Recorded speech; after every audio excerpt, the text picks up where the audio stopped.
Hello everyone, praise the Lord. Good morning. মই আপোনালোকৰ কাৰণে এটা পবিত্ৰ বাইবেলৰ পৰা বাক্য শ্বেয়াৰ কৰিব খুজিছো আৰু হেয়ে হৈছে মাৰ্ক 11 অধ্যায় 23 আৰু 24 পদতে কি কৈছে যীশু খ্ৰীষ্ট আমি সকলোৱে মন দি পেলাই শুনিম। Praise the lord.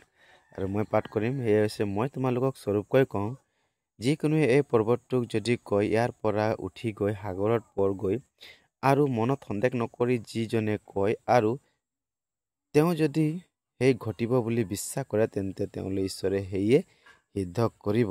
আৰু 24 পদত কৈছে এই হেতুকে মই তোমালোকক কওঁ তোমালোকে প্ৰাৰ্থনা কৰি যি খোজা সকলোকে পালো বুলি বিশ্বাস কৰা তেহে পাবা।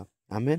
হয়, আমি যেতিয়া প্ৰাৰ্থনা কৰোঁ বহুত সময়তে আমাৰ মনতে সন্দেহবিলাক থাকে, ঈশ্বৰে আমাৰ প্ৰাৰ্থনা শুনিছে নে নাই শুনা, আমাৰ প্ৰাৰ্থনাৰ উত্তৰ আমি পাম নে নাপাম না, সেইবিলাক সন্দেহ থকাৰ কাৰণে আজি আমি বহুত সময়তে উত্তৰবিলাক নাপাওঁ। ইয়াতে কৈছে যে তোমালোকৰ মনতে একো সন্দেহ কৰিব নালাগে বুলি কৈছে।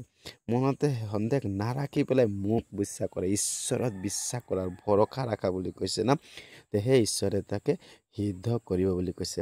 Praise the lord. সেইকাৰণে আমি কিবা এটা পালো বুলি বিশ্বাস কৰিব লাগিব, তেহে ঈশ্বৰে আমাক দিব। আমেন।